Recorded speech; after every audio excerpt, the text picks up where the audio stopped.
Timothy Sawyer looked happily out the bus window and saw the endless fields of Kentucky, which were so familiar and dear to him. The man was wearing a Marine uniform because he'd been serving in the Army until just recently. Tough drills, night trainings, and the most dangerous military operations, the young man handled it all with rigor and honor. And now he was on his way to his hometown. Timothy felt like a pilgrim who had found his way home after long travel overseas. No one was waiting for the man at the station, but that didn't upset him. Timothy deliberately didn't tell his mother and fiancé about his arrival, having decided to surprise them. The man had no doubt in his heart that they would be very excited to see him. Timothy's bags were full of personal items and gifts for his loved ones. He threw it over his shoulder and walked briskly towards his house. Passers-by looked with admiration at the Army uniform that fit the young man very well, and his boots that were polished to a shine. Timothy saw his mother coming out to check her mail from a distance and waved at her, quickening his pace. Miranda Sawyer smiled happily and walked towards him.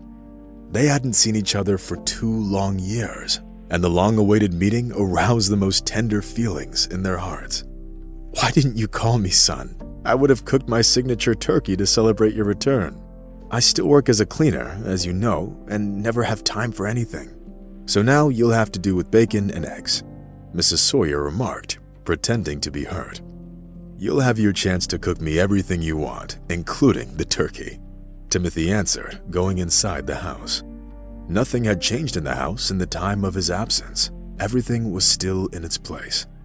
Timothy smiled and put his heavy bag on the floor. "Mom, how's Diana Miller? I stopped getting letters from her 6 months ago," the young man asked cautiously. Miranda Sawyer shuddered and turned pale. "She's busy with her studies, son. She probably didn't have time to send you a letter," the woman answered, desperately trying to make her voice sound casual. Timothy shrugged and went to his room to change. It all seemed strange to him because they were in a relationship and couldn't go a day without declaring their love for each other. But he hadn't gotten any news from her in 6 months. After quickly finishing his dinner, Timothy told his mother that he wanted to go for a walk. Mrs. Sawyer looked anxiously at her son and said, "Why are you in such a hurry? Take a rest, get some sleep. You can take a walk tomorrow." "Mom, I got my whole life ahead of me. I'll get some sleep later," Timothy objected, throwing his old jacket over his shoulders. First of all, the Marine went to see Diana because he hadn't heard from her in so long. But when Timothy approached her house, he saw a sold sign nailed to the door. Did the Miller sell the house? That's unexpected, the young man thought. His mood was completely ruined.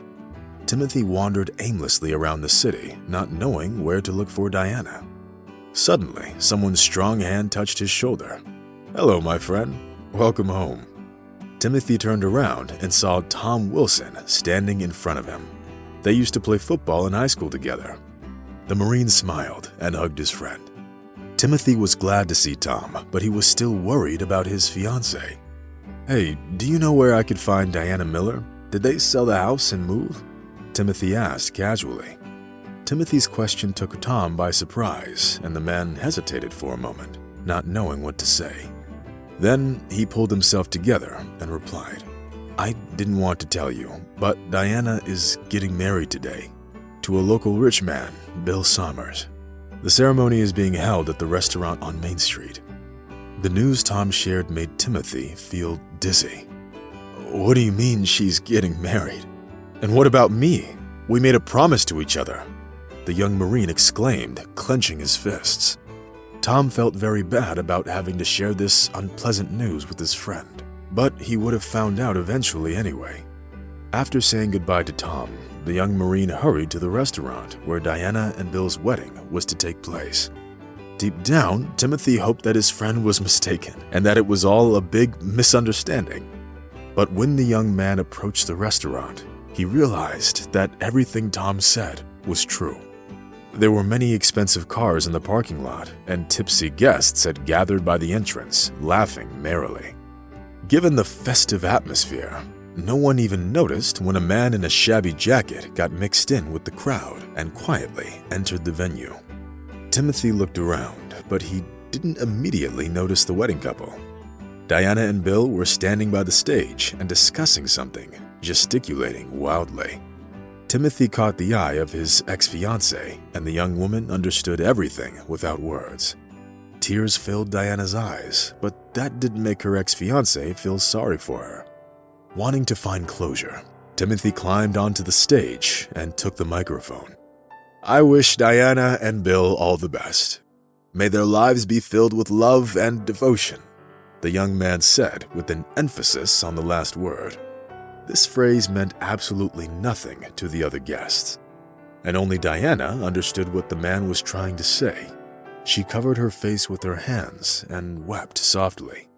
Meanwhile, Timothy pushed through the crowd, standing by the entrance, and went out onto the street.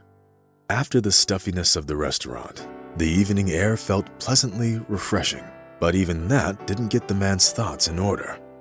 Timothy walked aimlessly around town, as the last thing he wanted to do was go home. He didn't want to see the sympathetic look on his mother's face, or lock himself in his room and feel sorry for himself. Instead, the man went to the nearest bar, where he drank a few shots of alcohol and met a biker who kindly let him ride his motorcycle. It could have been the booze, or maybe Timothy overestimated his driving skills, but having accelerated the bike, he crashed it into a power line pole. The young man instantly lost consciousness. Having fallen into the sticky, cold darkness, he couldn't hear the sirens of the ambulance, which was called by the eyewitnesses. Timothy woke up in the intensive care unit and, having looked into the eyes of his doctor, immediately realized that things were bad. "You have a compression fracture of the spine. I'll be frank, you won't be able to walk anytime soon. Actually, at this moment, I can't even say for sure whether you'll be able to walk again. Of course, there is a pretty good chance of recovery, but you need to make sure you do your PT daily," the doctor said, looking at the patient. Timothy expected to hear anything but that. Having closed his eyes, the man bit into his lip until it hurt, trying not to think about the fact that he could remain disabled for the rest of his life. Timothy spent about 3 months in the hospital, during which Diana tried to come visit him several times. But the proud young man flatly refused to see his ex-fiance. He lay in bed for days on end, looking at the white hospital ceiling. Having returned home, Timothy became a recluse, ashamed of his condition. Mrs. Sawyer did her best to support her son and help him deal with his depression. It was hard for the cleaning lady to see her son suffer, especially after what he had to go through with his ex-fiance. But Timothy stubbornly refused to do anything to change his life for the better and only plunged deeper into the abyss of depression with each passing day. At one point, the man even started thinking about ending his life, feeling that it had been very unfair to him.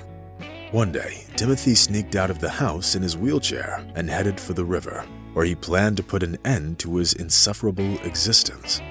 Having chosen a deserted place, the man drove up to the steep bank and looked down.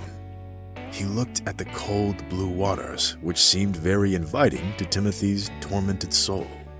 But when the man was about to take the final step, a familiar voice rang out behind him. "And what exactly are you planning on doing? The water is too cold. You'll get sick." Timothy turned around and saw Diana standing behind him. She was looking at her ex-fiance with undisguised tenderness. What do you want from me? Why did you come here?" the man exclaimed and wheeled himself a couple of feet away from the dangerous shore. "I came for you. Stop tormenting yourself. It's not what you think. And I got divorced, by the way," Diana said, brushing away a tear. "What do you mean you got divorced?" Timothy couldn't help but ask. Diana sighed sadly and started telling her story. The fact was that the young woman didn't really have a choice. She married Bill for his money. Diana's father was seriously ill, and in order to help him, she accepted the rich man's proposal. Unfortunately, Bill didn't keep his promise, and having gotten what he wanted, stopped helping Robert Miller.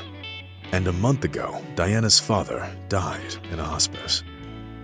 That was the last straw. I divorced Bill, and now I'm free," Diana added.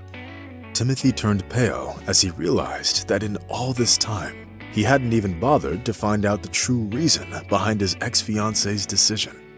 Only now did the young man realize that Diana had to pay too high a price for her forced betrayal. Unbeknownst to himself, Timothy forgave the woman he used to love and even started to fall in love with her all over again. They returned home together, which made Mrs. Sawyer incredibly happy. After the incident by the river, Diana started coming by to visit the disabled Marine almost every day. Moreover, she forced Timothy to do his PT and take walks in fresh air. One day, the young couple found a stray puppy on one of their walks. It was whimpering plaintively by the trash cans. "Wow, it's so cute," Diana whispered admiringly and picked up the puppy. Timothy smiled. He seemed to have read the woman's mind when he immediately suggested that they should adopt it. The man liked watching Diana play with the puppy and bottle feed it. Timmy named the puppy Buddy, after the dog he had as a child. Now that Timothy had to take care of the puppy, he had no choice but to take walks around the city a couple of times a day. To Diana's delight, the man's muscles got noticeably stronger, which allowed him to spend more time outside. Having finally started believing that he could actually walk again one day, Timothy began to work on strengthening his back muscles by doing exercises specifically developed for this purpose.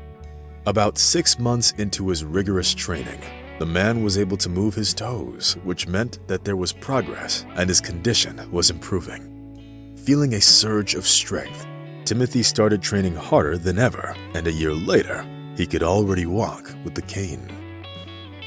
Next to him were his loyal dog Buddy and devoted fiancée Diana, thanks to whom this miracle became possible. "Will you marry me?" Timothy whispered and hugged the woman. "Yes, dear, I will," Diana answered and confirmed her decision with a gentle kiss. Buddy didn't stay indifferent to this emotional moment and joined in with a loud bark. Ironically, the wedding took place at the same restaurant where Diana exchanged vows with Bill. But unlike the first ceremony, this one turned out to be much, much happier.